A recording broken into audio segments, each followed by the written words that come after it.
Welcome friends, आप सबका हमारे फर्स्ट व्लॉग पे स्वागत है। आज हम लोग शुरू करने वाले हैं जिस जगह से, वो एक बहुत ही ऐतिहासिक जगह है। आप तो महाभारत के बारे में ज़रूर जानते होंगे। तो अगर आप महाभारत के बारे में जानते होंगे तो ये एक ऐसा स्थान है, ये माना जाता है कि यहाँ पे बहुत समय पहले जिसमें पांडव अज्ञातवास में थे, तो उन्होंने इस जगह पर आकर भ्रमण किया था और कुछ समय यहाँ पे व्यतीत किया था। तो इस मंदिर की यही प्राचीनता लोगों को यहाँ पे खींच कर लाती है। यहाँ पे बहुत सारे लोग हमेशा घूमने के लिए और इस स्थल को देखने के लिए आते हैं। ये एक बहुत ही बड़ा धर्म स्थल है हिंदुओं का। हम यहाँ पे काफ़ी भीड़ यहाँ पे देखते हैं। जब कोई भी तरह का कुछ भी अगर त्यौहार हो तो लोग यहाँ पे बहुत सारी भीड़ लगा करके आते हैं। और उसी आस्था के प्रतीक के रूप में इस मंदिर का निर्माण बहुत साल पहले किया गया था।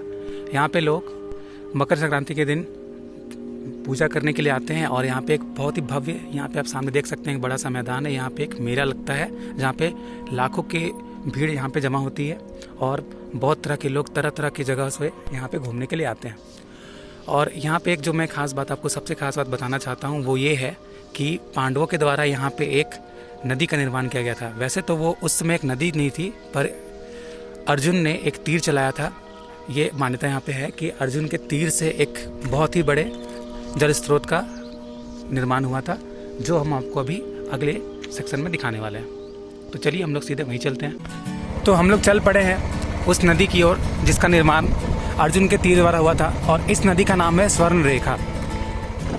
ये एक बहुत ही बड़ी नदी है और इसका जो सबसे खास बात जो मैं इस नदी के बारे में आपको बताने वाला हूँ वो ये है कि ये भारत की एकमात्र ऐसी नदी है जो बिना किसी नदी के साथ मिले हुए बंगाली खाड़ी में स्वतंत्र रूप से गिरती है। और इसके रिलेटेड बहुत सारे क्वेश्चंस आपको कॉम्पिटिटिव एग्जाम्स में भी देखने को मिलते होंगे, क्योंकि ये बहुत ही प्रसिद्ध नदी है जिसका वर्णन आपको बहुत ज़्यादा नहीं मिलेगा। आप यहाँ पे देख सकते हैं, यहाँ पे लिखा हुआ है रानी चुवा स्वर्णरेखा नदी उद्गम स्थल। देख सकते हैं यहाँ पे बहुत सारी चीज़ें यहाँ पे बताई गई हैं आपको। ये जो नदी है इसका क्या महत्व है, आप इस बोर्ड को देख करके समझ सकते हैं। तो जैसे कि आप देख सकते हैं, हम नदी के बिल्कुल पास पहुंच चुके हैं। ये नदी अपने आप में ही एक बहुत ही महत्व रखती है। तो ये रही वो नदी, या इसे आप अभी आप देख सकते हैं कि एक कुएं के शेप में इसे बना दिया गया है। ये पहले कुआं नहीं था, इसे कुआं बाद में बनाया गया, क्योंकि इसे कुआं बनाने के पीछे भी छोटी मोटी यहाँ पे कहानी आप मान सकते हो कि लोगों की यहाँ पे आस्थाएं जुड़ी हुई हैं। लोग यहाँ पे आते हैं और इस नदी के पानी का स्तर आप देख सकते हैं, जितना आपको अभी नज़र आ रहा है यही आपको गर्मी के मौसम में भी नज़र आएगा। चाहे वो कोई भी मौसम हो, साल के साल आपको ऐसा ही जलस्तर देखने को मिलता है। यहाँ पे जलस्तर में कोई भी तरह की कमी यहाँ पे नहीं आती है। और इस नदी का सबसे बड़ा एक बात मैं आपको बताना यही चाहता हूँ कि आसपास में आप देख रहे हैं, यहाँ पे बहुत सारे खेत आपको नज़र आ रहे होंगे। इन सारे खेतों का जो आप समझ सकते हो, जो सिंचाई की जो व्यवस्था है, वो बहुत सारे लोग इसी नदी के ऊपर निर्भर करते हैं। इस नदी का फैलाव काफ़ी ज़्यादा है। यह नदी आप अभी मैं जहाँ से आपको मैं ये चीज़ दिखा रहा हूँ, ये झारखंड के रांची ज़िले के अंदर में एक नगरी नामक गांव है, वहाँ का मैं आपको ये बात बता रहा हूँ। और यहाँ से नदी बढ़ते हुए रांची से निकलती हुई जमशेदपुर की ओर बढ़ती है। इस नदी का जो आपको बहुत ही बड़ा फैलाव है वो आपको जमशेदपुर में देखने को मिल सकता है, क्योंकि इस नदी के कारण वहाँ पे बहुत सारे जगहों पर ओवर ब्रिजेस बनाए गए हैं।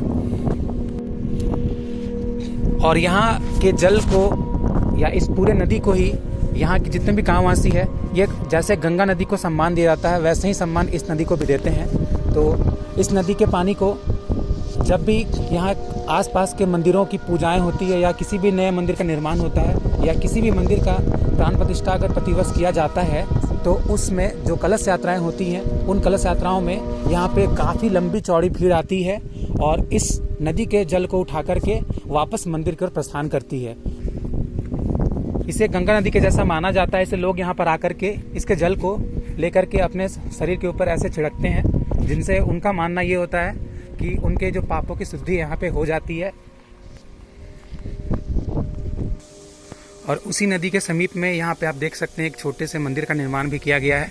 यहाँ पे भी लोग आते हैं और यहाँ आकर के पूजा पाठ जरूर करते हैं। आप देख सकते हैं यहाँ पे एक शिव जी का और एक गणेश जी की मूर्ति यहाँ पे रखी हुई है। साथ ही में नंदी जी भी आपको वहाँ पे नजर आएंगे शिव जी के सामने। और यहाँ पे एक छोटा सा तालाब भी है जहाँ पे लोग आपको कुछ नज़र आ रहे होंगे, कुछ कपड़े धोते हुए या नहाते हुए लोग नज़र आपको आ सकते हैं। और ये इस तालाब का भी आप समझ सकते हो कि ये जो मुख्य स्रोत है वो वही नदी है, स्वर्णरेखा नदी, जिसके पानी के स्तर के कारण इस तालाब का भी स्तर सामान्य रहता है। तो इस तरह से जो हम आपको जानकारी देना चाहते हैं स्वर्णरेखा नदी के बारे में, ये इसके उद्गम स्थल के बारे में जानकारी थी। हम आपको खास करके यही बताना चाह रहे थे कि ये जो नदी है इसका जो उद्गम स्थल है ये झारखंड राज्य के रांची जिले के अंतर्गत आता है, जहाँ पे पिस्का नगरी नाम का जो गांव है वहाँ इसका उद्गम स्थल है। और इसकी धार्मिक मान्यताएं बहुत ज़्यादा है, लोगों की आस्थाएं बहुत ज़्यादा ही इसके साथ जुड़ी हुई है। और जब भी यहाँ पे कोई भी उत्सव होता है, कोई भी हम अपना उत्सव मनाते हैं या कोई भी त्यौहार होता है, तो यहाँ पे पूजा पाठ ज़रूर किया जाता है और भगवान को यहाँ पे भोग लगा करके लोग यहाँ पे बहुत सारी भीड़ में प्रसाद लेने के लिए आते हैं। तो आज के व्लॉग में बस इतना ही। मैं आप सभी को बहुत बहुत थैंक्स करना चाहता हूँ जितने लोगों ने यहाँ पे आके इस वीडियो को, इस व्लॉग को प्यार दिया है। तो अगर आपको हमारी ये व्लॉग अच्छी लगी हो तो प्लीज़ लाइक करें, शेयर करें, सब्सक्राइब करना ना भूलें। हम बहुत ही जल्द और इंटरेस्टिंग जगहों के साथ आपके पास जुड़ेंगे। तो सभी फ्रेंड्स को जय श्री राम, जय हिंद। अपने भगवान से ज़रूर प्यार करें और अपने देश से भी ज़रूर प्यार करें। धन्यवाद।